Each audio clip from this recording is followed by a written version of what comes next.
Hello मेरे प्यारे दोस्तों एवं बच्चों। आज जरूरी जानकारी में आज का विषय है चाय। चाय को इंग्लिश में टी कहते हैं और इसका वैज्ञानिक नाम है कैमेलिया साइनेंसिस। वैज्ञानिक नाम मतलब नोमेनक्लेचर, नाम पद्धति सबका अलग अलग रखा गया है। इंग्लिश में अगर टी कहते हैं तो इंग्लिश में ये मत समझ जाइए कि इंग्लिश में कैमेलिया साइनेंसिस कहते हैं। तो चाय जो है वो हमारे समाज में एक स्थिति को दर्शाता है, चाय हमारे लेवल को दर्शाता है, चाय हर घर में है, चाय समाज में एक आवभगत का साधन है, चाय एक वेलकम करने की चीज है। चाय कहाँ पर अच्छी है, कहाँ पर बुरी है, तो मैंने सोचा इसके लिए आपके लिए सारी जानकारी इकट्ठा करूं ताकि चाय की अच्छी बातें और बुरी बातें समझ जाओ और उसके बाद चाय पियो और आप लोग स्वस्थ रहो। चाय को इंग्लिश में टी कहते हैं और टी में एक टैफीन नामक केमिकल है और यही हमारे शरीर में पेट को साफ करना ये सब के लिए बने हैं।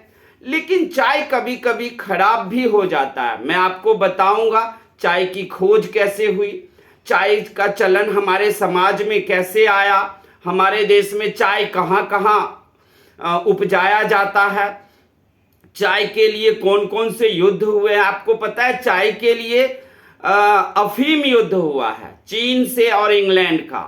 ये एक अफीम युद्ध यानी कि अभी बताएंगे हम आप लोगों को। तो अभी सबसे पहले चलते हैं चाय के बारे में, आपको बता दूं इसकी खोज कैसे हुई और उसके बाद हम बताएंगे चाय कितने प्रकार के हैं और आपको चाय कितनी मात्रा में पीनी चाहिए, किस तरह का चाय आपके लिए बेहतर है ये भी बताएंगे। तो सबसे पहले आइए हम आपको बताते हैं चाय की खोज कैसे हुई। चाय की खोज चा शब्द से हुआ है, सिर्फ चा बोला गया और इस शब्द से आप जान गए होंगे कि इसका खोज चीन में ही हुआ होगा, क्योंकि ये चा चू ची छे करना इन्हीं लोगों का काम है। चीनी की खोज भी वहीं हुई होगी चीन में, क्योंकि चाय चीनी चीनी ची चू ये सब शब्द आपको चीन में ही मिलता है।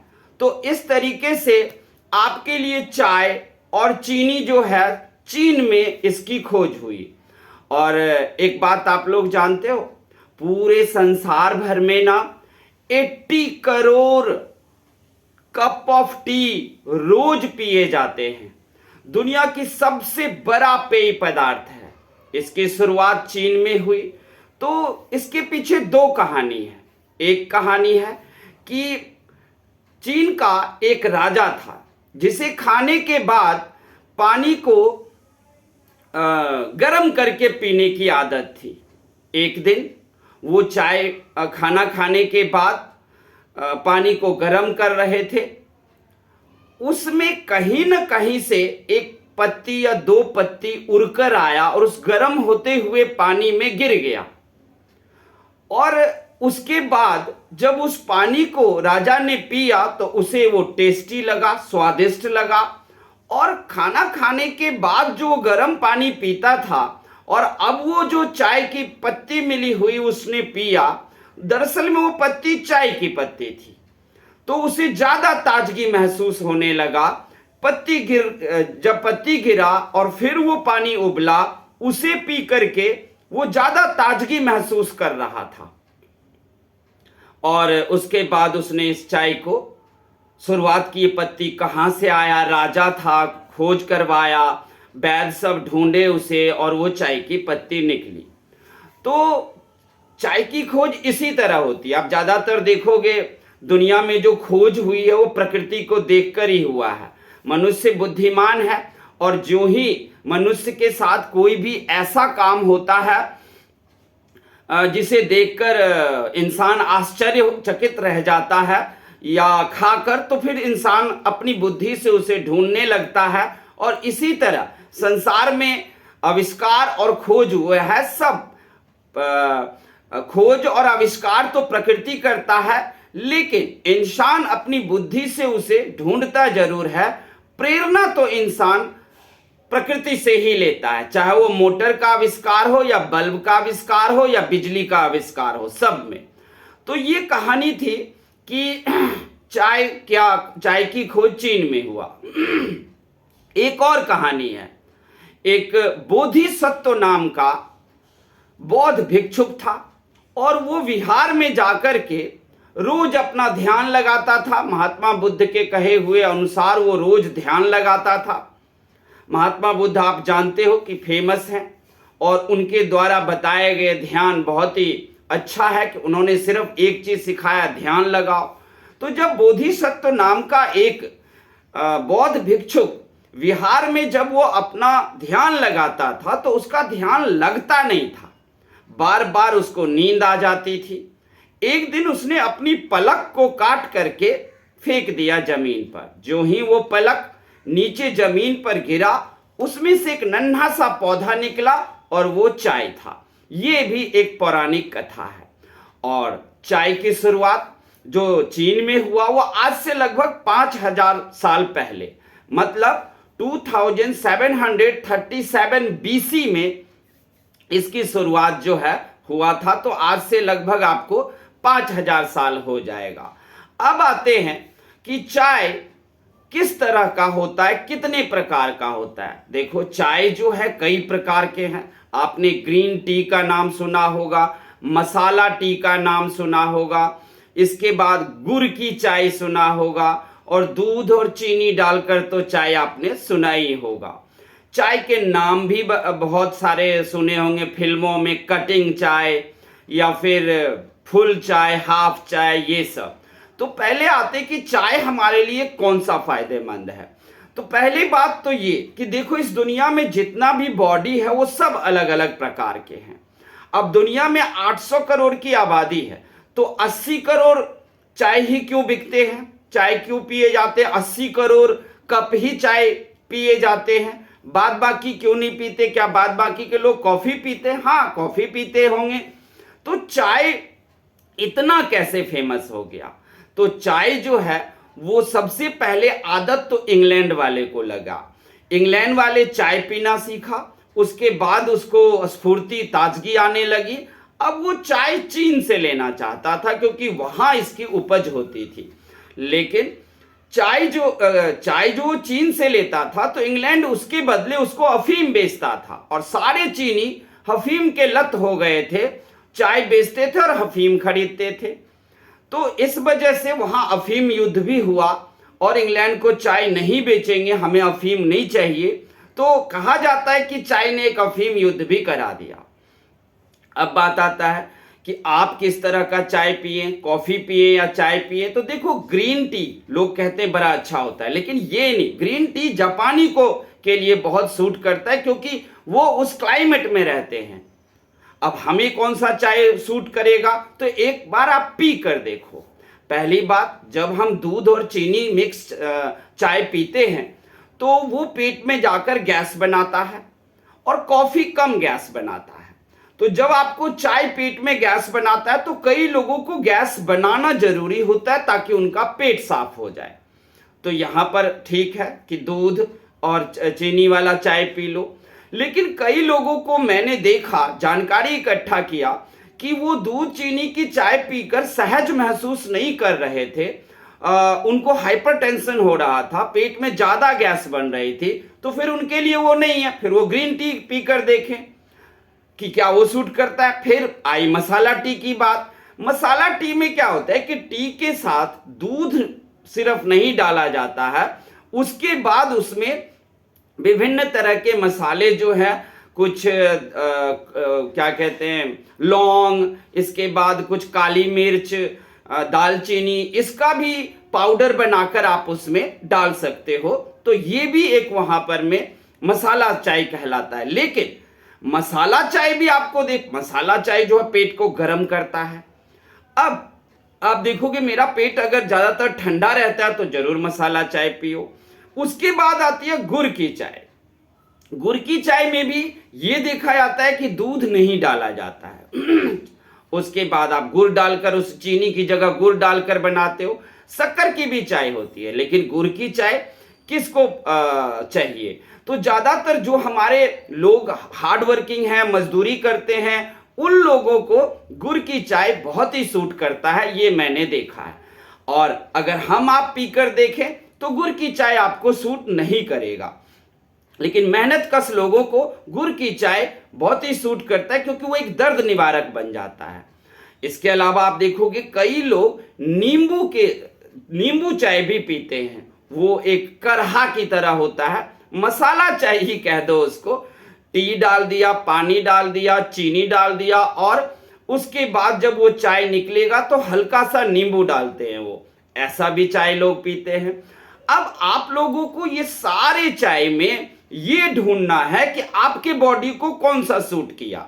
तो आप चाय, सब शक्कर की चाय हो, मसाला चाय हो, ग्रीन टी हो, और दूध और चीनी वाला चाय हो, सब कुछ। लेकिन एक बात ध्यान रखना, चाय में कभी भी इलायची मत डालना, क्योंकि ये बेहद खतरनाक और शरीर के लिए खराब हो जाता है।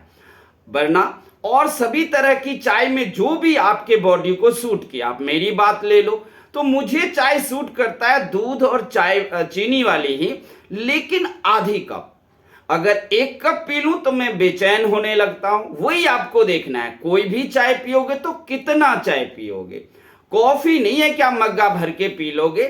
चाय अपना काम आधे कप में ही कर देते हैं। अगर फुल कप पीते हो और आपको बेचैनी होती है, या फिर किसी भी तरह का शरीर में असहज महसूस करते हो, तब आप चाय वो कम पियो या फिर पियो ही मत। गर्मियों में चाय इतना अच्छा नहीं होता, क्योंकि आप उसकी जगह पर नींबू पानी ले सकते हो, जो सबसे बेस्ट माना गया है। लेकिन मुझे इस गर्मी में नींबू पानी ज्यादा सूट करता है, तो मैं ये अपनी बात आपको बता दिया। मैं आपको कहता हूं कि आपको जो सूट करे आप वो चाय पियोगे, और गर्मी में भी सूट करता है तो गर्मी में भी पी लो, ठंडी में है तो ठंडी में पी लो। अब चाय पीने के बाद होता क्या है, पहले ये देखो। जब हम चाय पीते हैं तो एक तो चाय में कैफीन केमिकल है, जो हमें तुरंत एक सूदिंग एनर्जी देने का काम करता है। ऊपर से दूध और चीनी है और वो गर्म है, तो बहुत ही तेजी से हमें कार्बोहाइड्रेट नामक एनर्जी वो प्रोवाइड करेगा, और जल्दी से क्विक कार्बोहाइड्रेट जो है वो आपको एनर्जेटिक बना देता है, और एकदम ताजगी ताजगी महसूस करते हो आप। तो इस तरह के चाय को आप पी सकते हो। अब आप लोग समझ गए, मसाला चाय या कोई भी चाय आप पीकर देखो, पीने के बाद अपनी सहजता देखो, अपने आप की ताजगीपन देखो कि आपका ताजगी कैसा है। उस तरीके का आप जो है चाय पियो, जिससे आपको ताजगी बनी रहे। बाद बाकी चाय तो हमारे देश में एक स्टेटस बन चुका है, सामाजिक स्थिति है। चाय ने हमारे देश को गुलाम भी बनाया था, ये बात भी मुझे जानकारी में मिली, क्योंकि इंग्लैंड वाले जब यहाँ आए तो वो चाय लेकर आए और हमारे भारतीयों को चाय पिलाया। चाय पीते ही भारतीय लोग काफी ताजगी महसूस किए, और उनको लगा कि नहीं, ये बहुत इंग्लैंड वाले जो है वो बड़े ही साइंटिस्ट हैं, ये तो ऐसी दवाई दे रहे हैं कि भाई सुबह सुबह चाय पीते ही ताजगी आ गई। तो ऐसे में उसके चाय के लोभ में हम अंग्रेजों से चिपकते चले गए और उसको अच्छा मानने लगे, और फिर चाय पिलाकर उसने धीरे धीरे हमारे पूरे भारत पर कब्जा जमा लिया और गुलाम बना लिया। ये बात भी सच है। अब देखते हैं कि चाय में दुनिया में कौन से देश सब इसे उपजाते हैं। तो दुनिया में अभी भी चाय में नंबर 1 श्रीलंका है। सबसे ज्यादा चाय की खेती श्रीलंका में होती है। भारत में इसकी शुरुआत असम से हुई थी, और फिर धीरे धीरे पूरे देश में चाय की अब उपज होती है। चाय के लिए आपको पहाड़ी भूमि में काफी उपजाऊ मिट्टी चाहिए, और चाय उपजाने के लिए सीढ़ीनुमा खेत चाहिए। चाय को रोज 200 सेंटीमीटर बारिश चाहिए, लेकिन चाय के जड़ में पानी नहीं लगना चाहिए, इसलिए इसे सीढ़ीनुमा पहाड़ियों पर उगाया जाता है। कि एक तो पहाड़ी भागों में बारिश बहुत होती है, और बारिश के बाद वो पानी लुढ़कते हुए सारा नीचे आ जाएगा और चाय के जड़ों को, पत्तियों को जितना पानी चाहिए वो भी मिल जाएगा। और अभी चाय में सेकंड स्थान पर में ब्राजील है और उसके बाद भारत है, लेकिन इन दोनों में टक्कर है कि ब्राजील सेकंड पर है या भारत सेकंड पे है। तो इस दोनों में मैंने कई जगह देखा, कई जगह ब्राजील दूसरा स्थान लिखा था या दूसरा स्थान भारत, लेकिन पहला स्थान अभी भी श्रीलंका है। श्रीलंका में अब थोड़े से जमीन खराब होने लगे हैं, ज्यादा उपज हो रही है, तो हो सकता है कि आने वाले दिनों में ब्राजील न कहीं नंबर 1 बन जाए। लेकिन कुछ भी हो, चाय जो है एक महत्वपूर्ण पेय पदार्थ है। इसके अब नुकसान क्या है ये बता दे रहा हूं। देखो, हर चीज को ना एक लिमिट में लिया जाता है। अगर आप लिमिट से ज्यादा कोई भी चीज करोगे ना तो वो आपके लिए नुकसानदेह होगा। चाय भी वही है। मैंने एक विमेन को देखा, वो हमारी भाभी लगती थी। उनको मैंने देखा कि वो दिन में 5, 6, 7, 8 कप चाय पी जाती थी। 2-3 साल तक पीते रहे, कोई बात नहीं। 2-3 साल बाद उनको टाइफाइड हुआ और टाइफाइड वो ठीक ही नहीं हो रहा था। लगभग 3 से 6 महीने दवाई खाने पड़ गए। मतलब कि अगर आप चाय ज्यादा पीते हो तो आपकी इम्यूनिटी कमजोर हो जाएगी, शुगर लेवल बॉडी में बढ़ जाएगा और फिर बीमारियों से लड़ने की क्षमता कम हो जाएगी। अब आप जिंदगी जी रहे हो तो बीमारियां तो होती ही रहेगी। अब सर्दी, जुकाम, पेट खराब, कभी बुखार, ये सब तो होना ही है। लेकिन हमारे शरीर में बुखार, सर्दी, जुकाम से लड़ने के लिए एक तंत्र है और वो तंत्र को अगर आप ज्यादा चाय देते हो, ज्यादा शुगर देते हो, तो वो तंत्र ना आलसी हो जाता है और फिर जब आपको सामान्य बीमारी लगेंगे तो आप वो तंत्र जो है इम्यून सिस्टम वो काम नहीं करेगा, एंटीबॉडी नहीं बनाएगा। तो इसीलिए ज्यादा चाय बिल्कुल नहीं।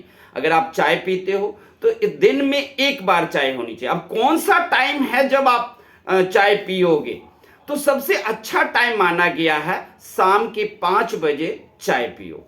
लेकिन अगर सुबह में आप देखते हो कि मुझे चाय पीने के बाद पेट साफ हो जाता है तो आप जरूर चाय पी करके पेट साफ करने के लिए शौचालय जा सकते हो, इसमें कोई दिक्कत नहीं है। इसके अलावा अगर चाय पीते हो तो वैज्ञानिक के हिसाब से, मेरे जानकारी के हिसाब से 2 कप चाय ठीक है, एक सुबह में या एक शाम में। इतने से ज्यादा नहीं होना चाहिए। खाने से पहले कभी चाय नहीं होना चाहिए, नहीं तो वो नुकसानदायक होता है। अब शरीर को एक तरफ चाय को भी देखना है, शुगर को भी संभालना है और आप खाना खाए हो वो भी संभालना है। सब कुछ एक साथ हमारा ब्रेन नहीं करने लगता है और अगर दोगे सारा काम तो वो उल्टा पुल्टा कर देगा और शरीर में व्याधियां और प्रॉब्लम उत्पन्न हो जाएगी। तो चाय लिमिट में होना चाहिए। चाय आधी कप, मुझे तो आधी कप ही सूट करता है। आप लोगों को कितना करता है कमेंट में डालना। आप लोग कितने चाय पी जाते हो डेली ये भी कमेंट में डालना। और ये सारी जानकारी मैंने आपको दिया चाय के बारे में। आपको ये जानकारी कैसी लगी? याद रखना, चाय सभी तरह के जितने भी प्रकार के चाय हैं उनके को आप पीकर देखो, किससे आप ताजगी महसूस करते हो ये देखो। 2-3 महीने पीकर देखो, उसके बाद अगर आपको लगता है कि नहीं चाय बॉडी के अंदर कुछ गड़बड़ कर रहा है तो छोड़ दो, बॉडी अपने आप को अनुकूल बना लेगा, ठीक कर लेगा। तो आप लोगों को हमारी ये चाय पर में जो जानकारी थी वो कैसी लगी वो आप हमें कमेंट करके बताना, लाइक भी करना और अगर जानकारी अच्छी लगी हो तो सब्सक्राइब भी कर देना। और ध्यान रखना ज्यादा चाय नहीं, क्योंकि एक्सेस इज एवरीथिंग बैड। हर एक चीज ज्यादा करोगे वो खराब है। आप खाना ही खा लो ज्यादा तो भी खराबी है। चाय की एक लिमिट है, उसी में रहना है। थैंक यू, धन्यवाद।